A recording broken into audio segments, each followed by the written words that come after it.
A paz do Senhor, tudo bem? Hoje nós iremos ler o Salmo 144, que encerra o nosso trimestre da lição da Escola Bíblica Dominical. Eu quero falar sobre vida de oração que nós devemos ter. O Salmo 144 reflete sobre isso, vida de oração. Esse salmo, encontramos nesses salmos expressões presentes nos Salmos 18, como no Cântico de Davi, registrado também em 2 Samuel, versículo 22. Ele fala que ele corria a rocha, que ele conhecia o Deus, que ele confiava em Deus. É possível identificar nesse salmo muitas experiências de Davi, sua plena confiança em Deus, sua vida constante de reconhecimento e gratidão a Deus. É isso que nós devemos ter. Reconhecer o nosso Senhor. Reconhecer também a sua gratidão por nós, pela sua graça, pela sua bondade destinado a nós. E como nós podemos transmitir isso a Deus? É orando, é agradecendo, é falando com Ele. Então ele expressa no versículo 1 e 2 sua plena confiança no Senhor e sua vida constante de gratidão a Deus no versículos 3, 4 e 9. Trata-se de um excelente guia para a nossa vida devocional. Você faz um devocional? Todos nós devemos fazer um devocional todos os dias, com louvor, clamor, gratidão e intercessão. Esse é o nosso objetivo.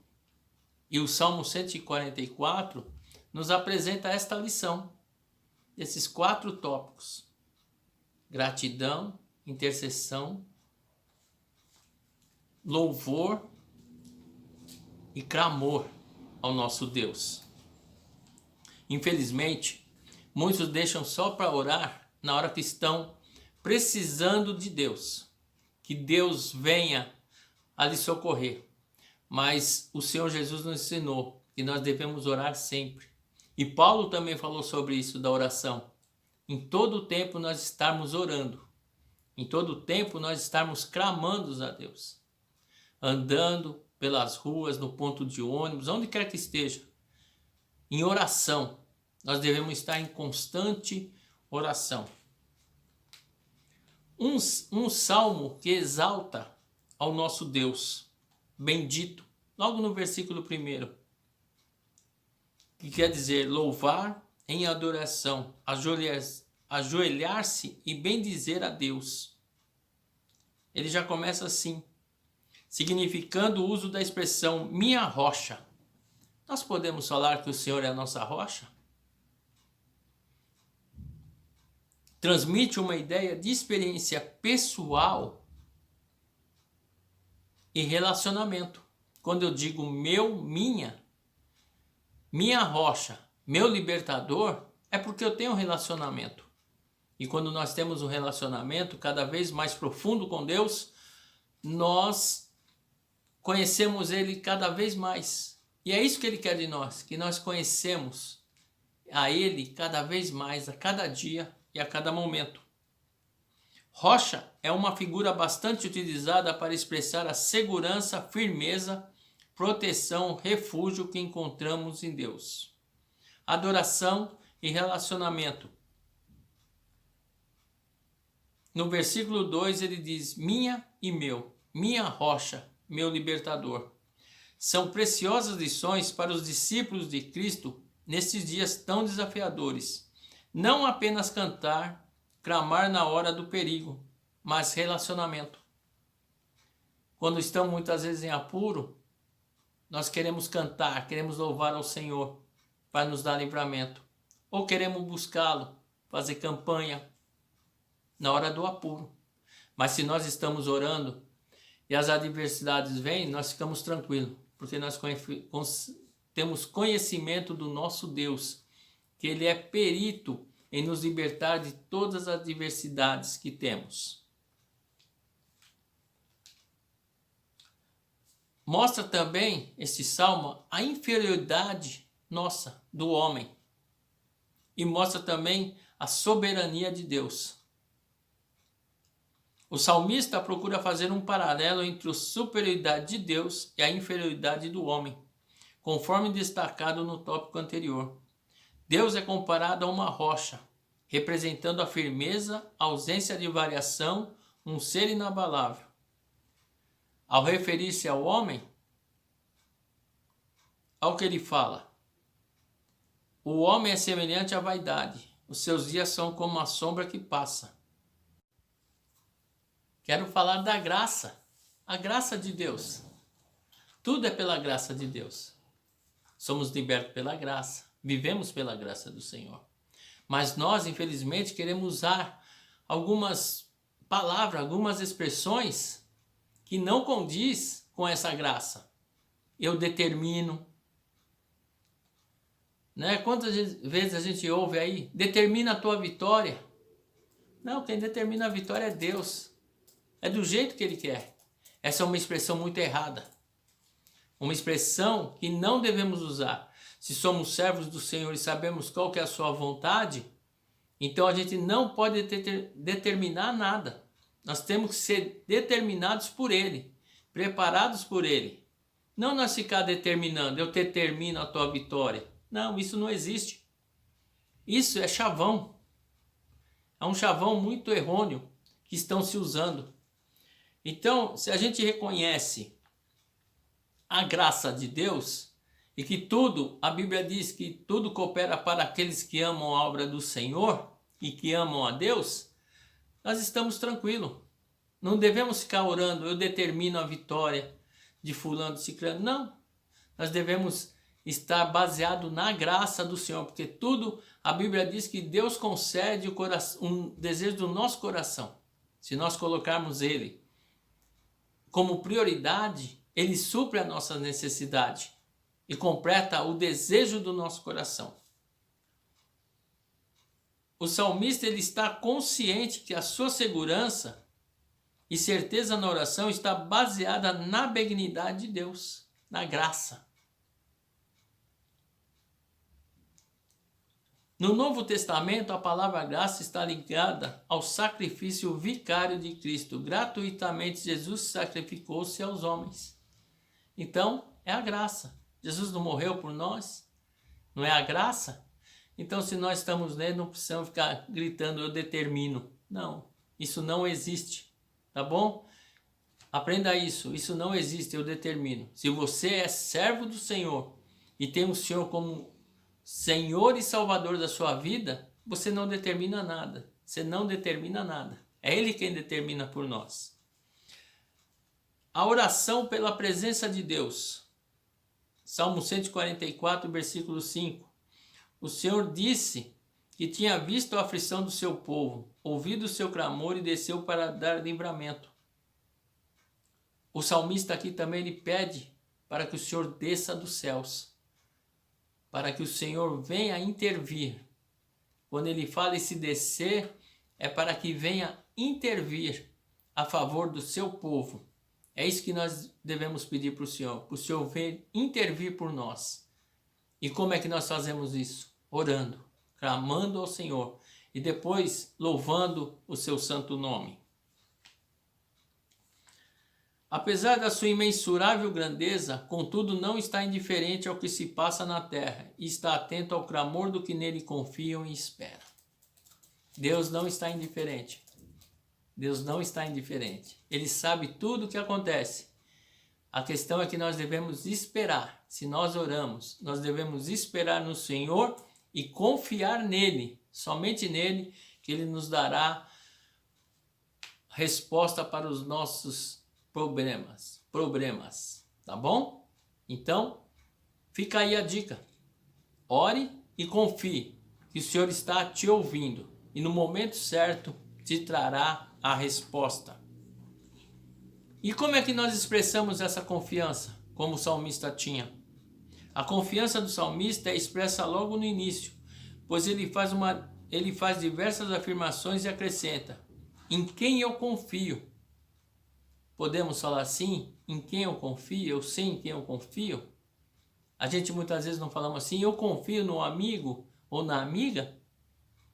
E nós devemos também falar, eu confio no Senhor que tudo vai dar certo. Eu confio no Senhor que tudo irá bem. E no fim, dá tudo certo. E depois declara, cantarei um cântico novo.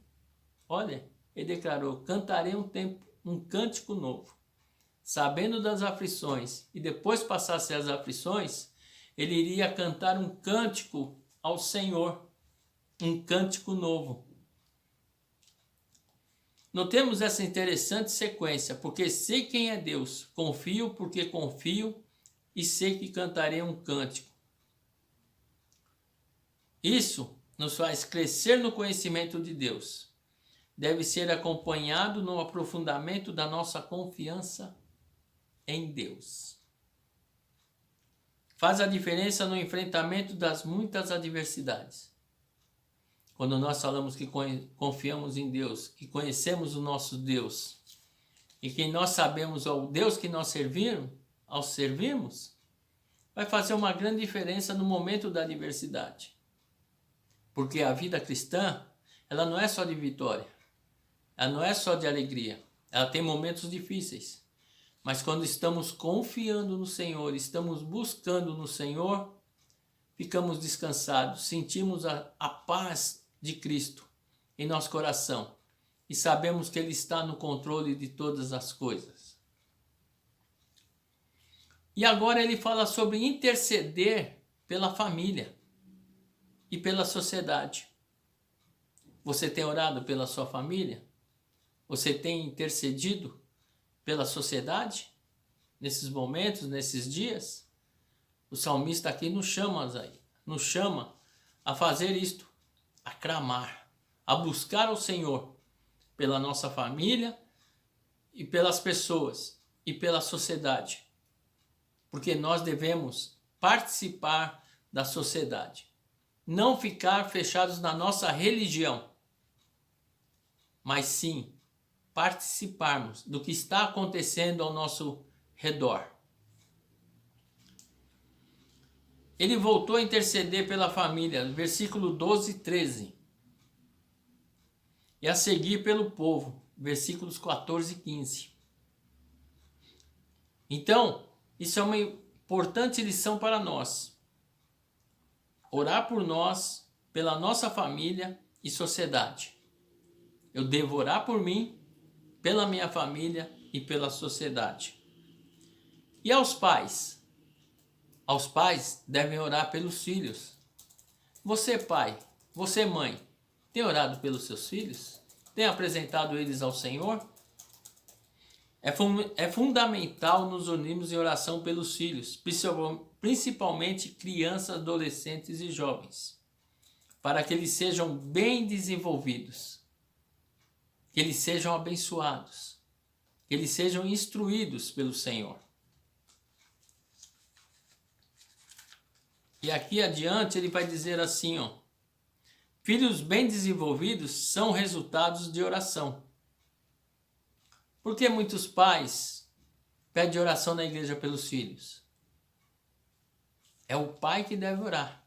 Essa é uma obrigação dos pais. Orar pelos seus filhos. Salmo 128, 3 refere os filhos como os plantas. Como é que você está cuidando dos seus filhos? Pense nisso. Ore pelos seus filhos. Nesses últimos dias que nós atravessamos, que o Senhor guarde, que o Senhor proteja todos os filhos. É o dever dos pais orarem. É o dever dos pais falarem de Jesus. É o dever dos pais falarem do Evangelho de Cristo aos seus filhos.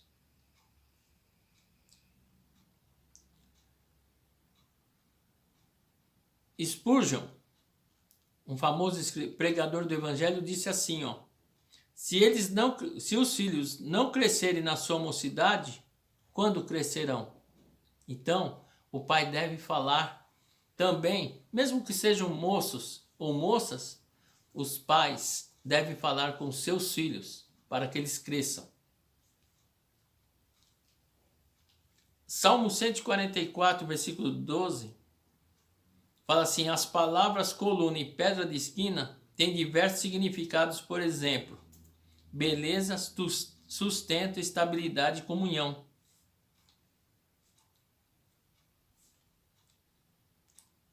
O comentarista Derek Kidner disse assim, a oração começa com a família e com a sua nova geração, e não com sonhos do império. Veja bem, ele diz que não é com os sonhos do império, mas devemos começar com a família a nossa oração, não pedindo bens materiais, não, que o Senhor nos guarde, para que o Senhor nos faça cada vez pessoas melhores para a sociedade, para que sejamos instruídos para servir o próximo. E nós temos que ter esse interesse pelo bem da sociedade. O salmista menciona nossas ruas e o povo, versículos 14 e 15. Ele pede a bênção de Deus não apenas para si e para a família, mas também para a sociedade. Para quem você tem pedido as bênçãos? Só para você e sua família? Ou para todos os homens? A Bíblia, ela nos adverte que nós devemos orar por todos os homens, por todos, para que cheguem ao pleno conhecimento da salvação. Então vamos divulgar que Jesus é o Rei dos Reis e Senhores dos Senhores.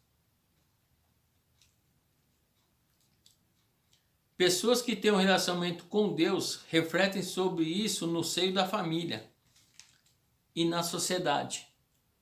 Quando nós temos essa conscientização, nós refletimos isso e falamos em família, que devemos orar por todos os homens da terra. Gênesis 12, 2 e 3, Deus enfatiza que Abraão ia ensinar seus filhos. Em Jeremias 29, versículo 7, mesmo sendo cativo, o povo de Deus devia trabalhar para o bem da cidade. Olha que responsabilidade. Será que estamos trabalhando para o bem da sociedade? Lá Jeremias falou para o povo, olha, vocês estão cativos, mas vocês devem trabalhar como se estivessem em Jerusalém, na sua cidade. O que quer dizer? Trabalhar para o bem do povo. Independente de onde você esteja, você deve trabalhar para o bem do povo. Eu e você devemos trabalhar para o bem do povo. Por isso, é importante nos fortalecermos nossas famílias, pois compõem a base da sociedade. Nosso compromisso como discípulo de Cristo inclui nosso viver em sociedade.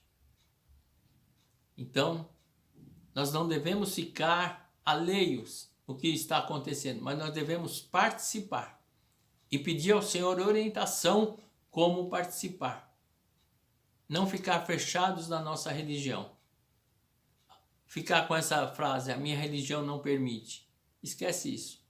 Se você é servo de Cristo, você deve servir a sociedade. Eu e você devemos servir a sociedade com o melhor, para mostrarmos a luz de Cristo Jesus.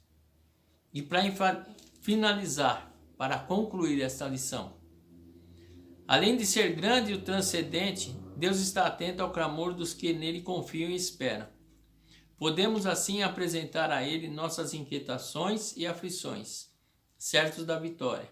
É nossa responsabilidade como servos de Deus interceder e procurar o bem da família e da sociedade. Que Deus te abençoe e te guarde. Que te dê uma ótima semana. Até a próxima, em nome de Jesus. Amém.